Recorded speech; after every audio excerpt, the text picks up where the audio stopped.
This is part one of two.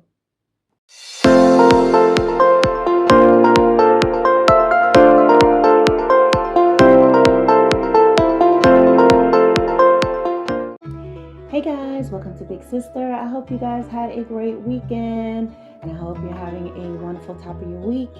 So, thank you so much, guys, for being subscribers to my channel. Those of you who are, guys, give my videos the likes and shares. If you enjoy my video, give it a thumbs up, guys, because when you do that, that's going to allow the algorithm to do what it does to bring more viewers to the channel, and of course perhaps that would even bring more subscribers. Your comments are welcome, guys. Just keep it respectful. That's all I ask for. And so, guys, I'm really happy to see new subscribers here. And as I said, this is my baby channel, so it's fun just being over here and taking care of it and talking about different things. And I'll be doing a little bit more here and there. But I'm trying to juggle that with a couple of things.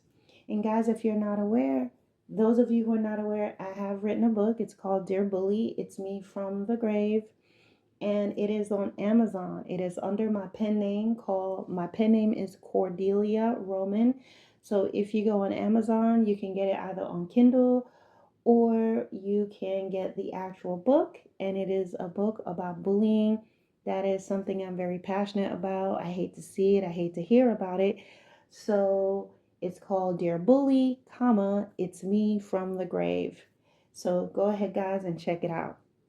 So let me get right into this video, and we're going to talk about signs of a jealous friend. Signs of a jealous friend. Okay, jealous and a toxic friend.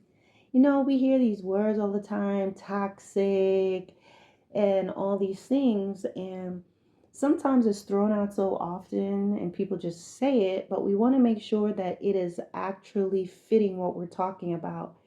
And very often we are so quick to call somebody our friends, especially when we're young, especially when you're in school. Oh, this is my friend, it's my best friend. But true friends are hard to find. You may meet a lot of people that you have some things in common with them, you have some commonalities, you share interests, but sometimes when you really see and check, when you really get down to it, you realize that you may have some differences. And at the same time, especially like when you're in middle school, high school, you do meet people that you say, hey, this is my friend.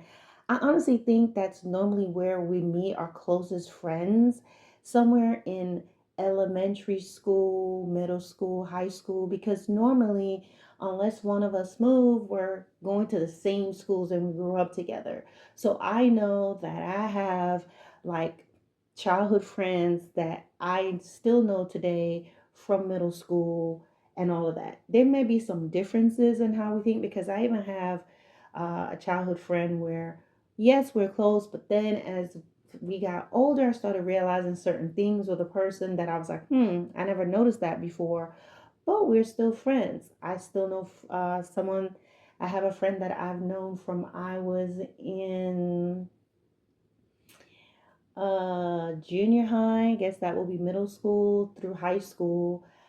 She didn't go to school with me, but we were in those, I was in high school and middle school when I knew her, and we're still friends today. So you can meet those close friends, but out of all the people that I knew coming up, I would say I could only count on one hand the amount of people that I would say were actually true friends out of all the people that I knew when I was around in school. Everybody else, hey, they were funny, they were cool, we had fun, but were they actually my friends? I can't say that.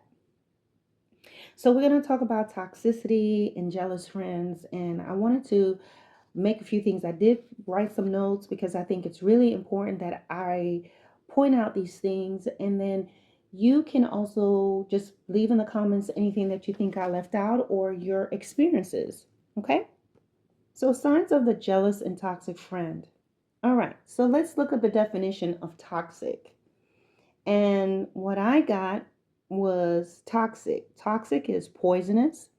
Toxic means very harmful, unpleasant, in a perversive and insidious way. Well, let's look up the word unpleasant. What does that mean? Unpleasant is causing discomfort or unhappiness or disagreeable.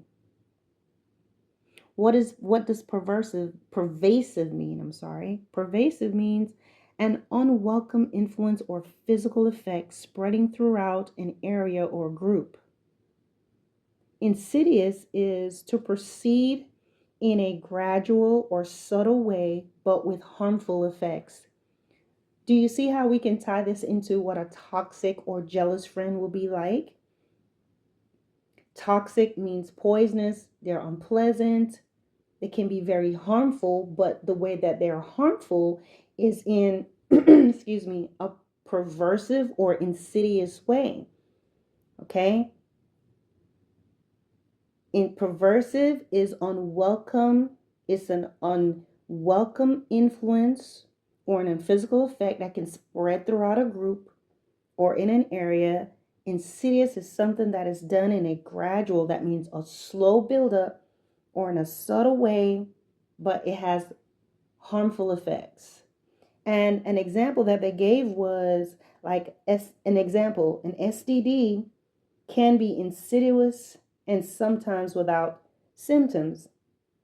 So that means someone has an STD, it is it is causing excuse me, physical changes, harm to the body in a very subtle way. It's not obvious. And there may be no obvious symptoms. You may have no symptoms, but it doesn't change the fact that something is happening, a breakdown in the body, a risk, some sort of a breakdown or a risk, but you can't see it on the surface. So, this is how a person who is toxic or this friend who is toxic and jealous, they often operate in this manner. Jealous and toxic friends, they hide in plain sight. At first, they seem pleasant and agreeable, and they will seem to have, you're going to seem to have a lot in common with you. They're going to seem to have a lot in common with you, but they're pretending. A lot of times, what they're doing, they're just copy pasting your personality. You may have something in common, you may have some interest in common, but in terms of kindness, consideration, morals, conscious, having a conscious and healthy thinking and resilience, they don't have that. They're drawn to you because you have that. They're drawn to your life. So what they do is they're going to ramp up the pleasantries and pretend to be exactly like you, and because you have some shared interest and you guys laugh at the same things and you may have some things that are similar, this is going to be the catalyst, and this is what's going to make you think like, oh, this person is so cool, but they have a hidden side. And this is with someone who is actually not a good person but trying to get with you for all the wrong reasons. A lot of times they're going to watch your life, they're going to watch your relationships, and at first they're going to seem to enjoy being a part of it, but ultimately they want it for themselves. Jealous friends will make you feel guilty for being capable. They'll try to make you feel guilty for being successful, athletic, good looking, smart, for being loved, for being engaged, for being married with children, or having a loving family. If given an opportunity, they will try to sabotage those connections and even try to seduce your boyfriend, girlfriend, fiance, or spouse. Be very careful of sharing too much about your relationship with your partner. So you may have this friend and you may be tempted, we've done it at some point, where you want to tell them about what's going on in the relationship with your boyfriend or girlfriend or husband or wife, fiance or spouse. You need to be very careful with that. Not telling this person too much about your relationship. Okay? Be very careful of sharing too much about your relationship with your partner. Never use them as a go between to resolve your problems. I've seen this happen a few times where People will be telling their friend things, and then the friend be like, do you want me to talk to him for you, or you want me to talk to her for you? And all of a sudden you give them your boyfriend's number or your girlfriend's number, and they're supposedly working it out between you two. And while there are sincere and true friends who have your best interest in heart at heart, there are others who they don't. A toxic friend, what they're going to do is now it's their opportunity to cut you out of the frame. All right? So never use them as a go between to resolve your problems. You can easily find yourself on the outside looking in. Okay? So you can either be out of the relationship or looking in because of this friend. You just find yourself cut out. And what they will often do is, because you allow them in, they'll start to keep secrets between themselves and your boyfriend or your girlfriend or your significant. So they begin to talk to them, and they're having these conversations with them, but they're not telling you anything. And they make it, and they are going to enjoy that because, again, they're toxic. Again, they have this ulterior motive or a way that they feel about you. They're jealous of you. And so they enjoy being able to withhold information from you about your boyfriend or your girlfriend or this individual that you trusted them with. And so they go and they talk to them in this manner where all of a sudden they're calling them to talk to them about you instead of you two coming together as a couple to resolve your issues. And this is what can lead to a lot of breakups, or this person creating a wedge between you in your relationships.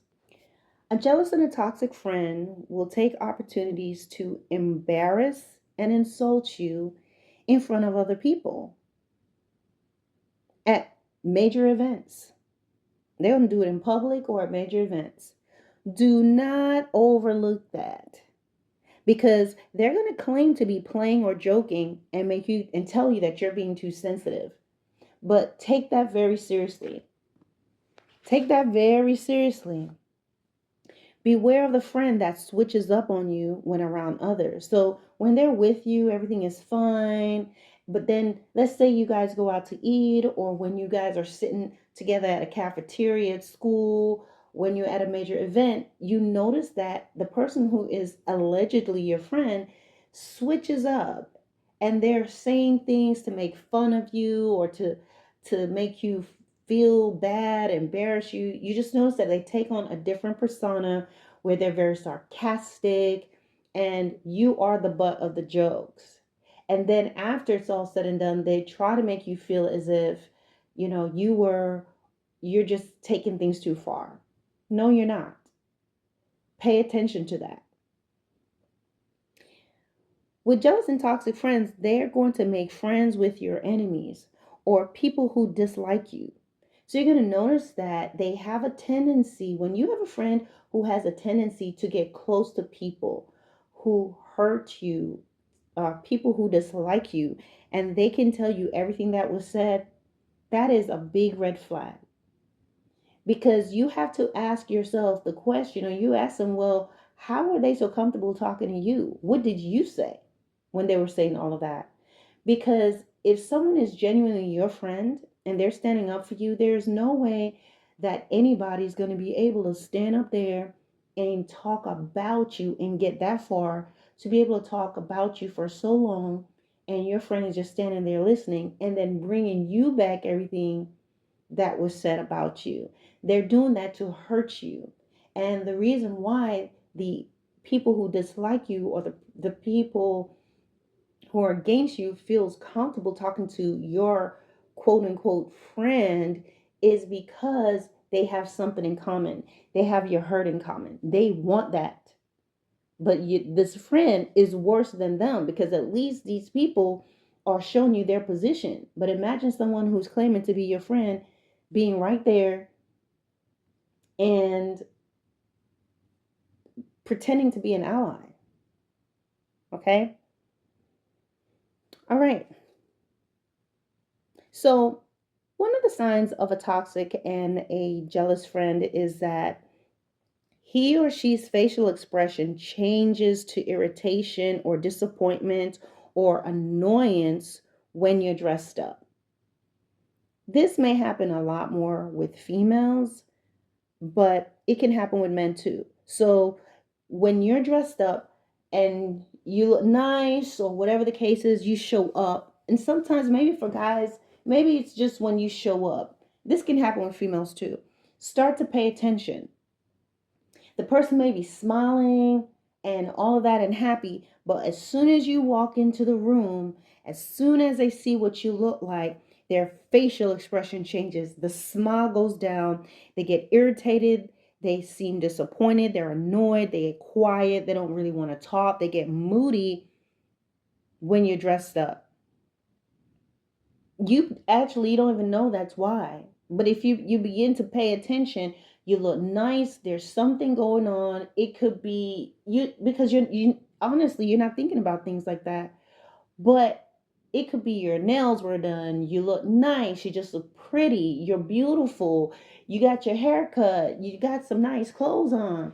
Regular stuff that nobody will ever think about. A jealous and a toxic friend, they will dry up like a beef jerky in a hot summer sun because their heart is not right towards you. And you know what? They may try to criticize your looks. Oh, why you always dressed up? Why you always put doing too much? Or that doesn't look good, or this or that, or they know you look good. That's why they're commenting. But guess what? They'll brighten up and they're going to have a look of suppressed joy when bad things happen.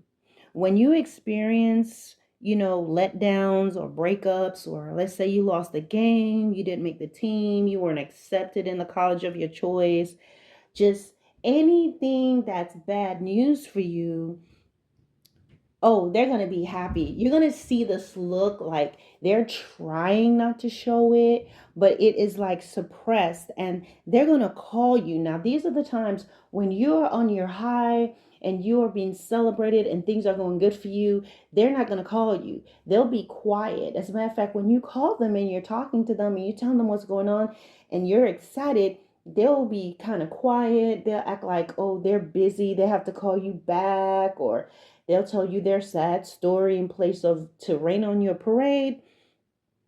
But in this case, when negative things are happening, you're experiencing things, you're sick, you're in the hospital, you got in an accident, just something like that, they will call you, they will show up, they will be at the door because they want to hear all the grisly details of what happened because they're secretly invested in your hurt. A jealous and a toxic friend will break up your community of friends. You may have a healthy group of people around you, and your friends, they're going to break that up. So you open up your circle to them, and suddenly you're the outcast. They often like to tell people things about you, but they want you, once they talk about you and they cause these issues and they're poisoning the group one by one with their convincing little lies, they're going to tell the peoples to keep it, they're going to tell these individuals to keep it a secret. They're going to present it as if they're speaking to them in confidence, when in fact they're lying, but they're going to say, hey, don't say anything. I'm just venting. I just need someone to talk to. And then before you know it, these web of lies are going to leave you on the outside. You see, too often people are passive. This is what will happen. This person comes in, they're telling these lies, they're causing these problems, and people are too passive about that. And what do I mean? It means, okay, this person is telling them things about someone else in the group, a friend that they've known longer, and or maybe they've known them at the same time. But for the sake of this video, we're talking about this person who you brought into the group, and then all of a sudden your friends who you've no longer are treating you differently, and they're not telling you why. You have no idea. And it's because this person, this toxic friend, is going around causing all this trouble. And this person is telling them, hey, don't say anything. I'm just telling you this in confidence. And so they're just going around poisoning the community. They're breaking up the community of friends. And then the friends, people are too passive. Okay. They say they don't want trouble, so they don't disclose what was said. But inevitably, they choose a side and alienate you. So they say, no, we don't want any trouble. We don't want to say anything. We don't want to cause any trouble. But at the same time, they are alienating you and they're treating you differently. Whereas only a few true friends will come forward and say something to you, be like, hey, look, I don't know what's going on, but this is what it is. We need to sit down and get to the bottom of it. Even if that means maybe losing you as a friend, they're going to sit down with you and say, look, this is the deal. This is what's going on. What's up? They open that door and let you know what's going on, and everyone sits down. That's a true friend. Okay. Yes, there are circumstances and situations where you have to use a little more discretion. But for the sake of this, we're just talking about this one person going around causing trouble. It's about pulling those covers back and saying, all right, this is what was said. I've known this person for a long time. What's going on? What's happening? And they have to face the music. Now they have to tell the truth. So only a few true friends are going to come forward. Okay? Here's a rule of thumb when it comes to this. When people are coming to, if you're a person that you're saying that you don't want to be a part of if your excuse to your friend when it's all said and done, the person you've known all these years, and you're allowing someone else to tell you things about them, and then you're treating them differently, or you're feeling like, oh, well, I don't know what to do, right? And then you're saying to yourself that you don't want to be involved. Well, here's a rule of thumb. If you don't want to be involved, don't listen. Don't listen or give your ear to the matter. Because once you're sitting and listening, you're involved. You have to realize that a toxic and jealous person, toxic, jealous friend, I do air quotes every time on that friend thing, they can tell very convincing lies about you because they have had access to your life. And so what they do is they mix they mix the truth of your life with their embellishments, and then that is a recipe now for disaster. And people don't think it's true because they still see them coming over to your house, hanging out with your family. You guys are still together. They may set things up in a way to just make it look as if, yes, yeah, I'm telling the truth. Depending on what they're lying about, you're not going to know because you're just being a friend. You're thinking this is truly your friend. And when someone is your friend, and when you have the heart of a real friend, you are not looking for fault, are you? No, you're not. Toxic and jealous friends lie a lot. They operate in either bold-faced lies, where they just make up some crazy lies out the blue. They're going to tell half truths, or they will tell lies by omission. So they tell part of the story. So they may tell you something, get you riled up, and they're only going to tell you the parts that's going to make them look good. And then they'll tell lies by omission. So they will tell you something, but they don't tell you this big part of it that would have given the story a different, that would have given the story a different, it will have you thinking differently. All right. So let's say they'll say someone became very angry with them about something. They're just telling you this part. The person was so angry. I was just so afraid. But they don't tell you about right before that, that they were provoking that individual incessantly. And the person was quiet and the person was trying to get away from them and they were blocking the door, or they had broken the person's property, or they had been antagonizing the person. They don't tell you that. They're just going to tell you this portion of it. It's very it's one of the reasons why sometimes when I see videos where people are just recording this portion where someone is having a meltdown, it's possible that this person is really this way, but there are people who will actually do things to people, and then when the person is losing their cool, they will start recording so that, or call someone on the phone to be like, oh, she's acting crazy or he's acting crazy. Right? The whole time though, they're smirking because they know what they've done, but the man or woman or whoever's in the background having an absolute meltdown, but no one knows what happened before that. All they are hearing is that moment. And so that's what will be considered lying by omission as well. Creating a scenario by totally taking out the part that would have explained the reaction that we are seeing.